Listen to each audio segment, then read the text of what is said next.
With Thor Ragnarok coming up very soon, the main villain is of course Hela the Goddess of Death, and Hela the Goddess of Death is a female character, and the upcoming Captain Marvel movie is Marvel's first female-led superhero movie. So in honor of female characters in general, I'm going to be doing my top 10 MCU female characters list, and this is going to be from the movies and from the TV shows and Netflix as well combined, everything in the MCU combined. So before we begin, if you're new to the channel, make sure to subscribe to the channel to get more videos like this, and turn on the notifications as well for my subscribers so that you don't miss out on my future videos. So I'm gonna start off by giving my honorable mentions, starting with number 1, Pepper Potts from the Iron Man franchise.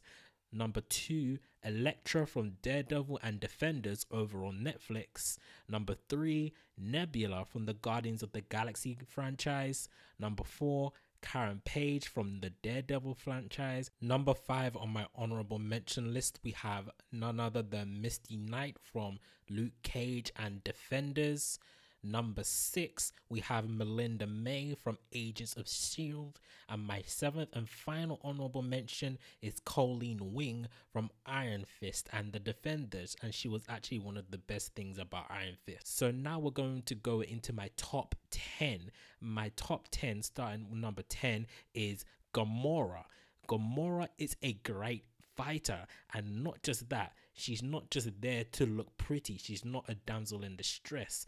She has an interesting character arc that involves getting away from and stopping her adoptive father Thanos. So I really love Gamora in the MCU, and that's why she deserves a place in my top 10 list. Number 9 is Aida / Ophelia / Madam Hydra from Agents of S.H.I.E.L.D. Season 4. And she's on this list simply because, besides Grant Ward, she is the best villain Agents of S.H.I.E.L.D. has ever had, whether it's the big bad or a villain of the week villain, if you know what I mean by that. She had great character development throughout the season. She started the season as an LMD. She ended the season as a full-on human being with inhuman powers. And when she turned human, you could understand why she struggled with the new emotions, because they were all new to her. So you could understand why she turned evil so quickly.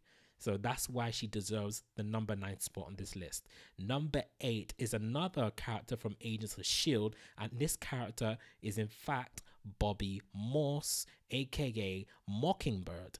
I love her relationship with Hunter. She has good chemistry with Hunter, not only Hunter, but the entire team, the entire cast of Agents of S.H.I.E.L.D.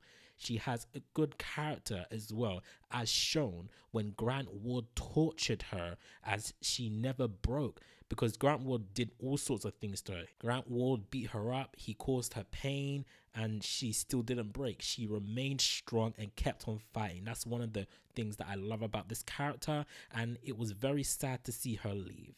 So number 7 on this list is Claire Temple from the Marvel Netflix. She appeared in every season of the Marvel Netflix shows thus far.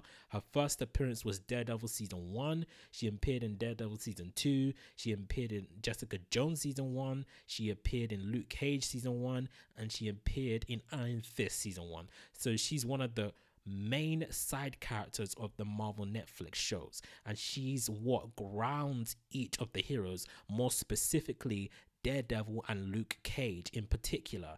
And I feared that she would die in Defenders, so I'm very glad that she was not killed off in Defenders. So coming up at number 6 is another character from Agents of S.H.I.E.L.D. and she is Jemma Simmons. Jemma Simmons has been great from the get-go. She has been great from season 1, and I was even lucky enough to meet the actress who plays Jemma Simmons, who is of course Elizabeth Henstridge. And one of the standout things about Jemma Simmons was her standalone episode during season 3 when she was stranded on a planet. That episode was superb. She was able to carry the whole episode by herself. So Jemma Simmons certainly deserves the 6th spot on my list. So now we go into my top 5. Starting out on number 5, Scarlet Witch, aka Wanda Maximoff from the Avengers and Captain America franchises. She is one of, if not the most powerful character Marvel has thus far until Captain Marvel arrives, because Marvel have already confirmed that Captain Marvel is in fact going to be their most powerful character they have to date. But Wanda Maximoff is a close second. I like her history with Tony Stark, how Stark was responsible for their parents' death. I found that very interesting, and I also find interesting that she is learning to cope with being different, kind of like how the Inhumans are over at Agents of S.H.I.E.L.D. So coming up on number 4, Peggy Carter, the great Agent Carter. She is a part of the Captain America franchise, and she had her own TV show as well. She is the founder of S.H.I.E.L.D. and she's probably the most respected woman in the entire MCU. Plus, she's also played by the brilliant Hayley Atwell. And I really loved season 1 of Agent Carter. Season 1 of Agent Carter was phenomenal, but it all went down when they got to season 2. Season 2 was appalling for me, in my opinion. It was so hard to watch, but that didn't stop Peggy Carter from making the 4th spot in my list. So now we go on to the top 3, starting with number 3, Daisy Johnson, aka Quake, aka Sky, and she is yet another character from Agents of S.H.I.E.L.D. who made the list. So she is essentially the main character of the show along with Phil Coulson, but I would argue that Daisy is actually the number 1 main character, then it's Phil Coulson a close second. She's had the most character development in my opinion, and I also enjoyed her stories, her relationship with Lincoln over in season 3, and I also enjoy her even more complicated relationship with Grant Ward from seasons 1 to season 3. So Daisy Johnson is my 3rd best MCU character of all time. So coming up in number 2, Jessica Jones. And Jessica Jones, of course, is from her own TV series, or her own Netflix series, I should say, which is Jessica Jones, and also The Defenders. So she has a very tragic past with Kilgrave, who was controlling her. He was controlling her mind. He made her sleep with him. So you can see that she comes from a very dark past, and I find that very interesting. And I'm also a fan of her don't care about anyone in the world attitude. I find that very hilarious at times. It can be very hilarious in my opinion. She doesn't hide her powers, but she also doesn't show and tell her powers either. Like, she only uses her powers when it's absolutely necessary, no matter who is at the scene at the time. So I really love Jessica Jones, and the actress who plays Jessica Jones, Kristen Ritter, I just feel she was born to play that character because she plays that character so well. I can't imagine anyone else playing Jessica Jones other than Kristen Ritter. So coming up at number 1, this might be a fairly obvious one, but hear me out. Obviously, number 1 is none other than my girl, Black Widow, aka Natasha Romanoff. She is, of course, from the Avengers franchise and the Captain America franchise as well.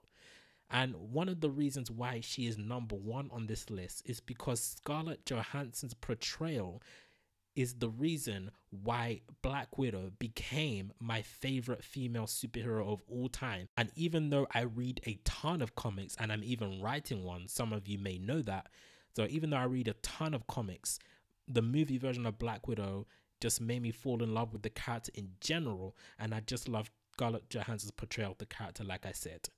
So what do you guys think of this list? Do you agree with me, or do you have a different list entirely? Share your thoughts down below in the comments. So if you like this video, give this video a thumbs up, share this video with your friends, subscribe to my channel if you're new, and I'll see you guys later for more top 10 videos.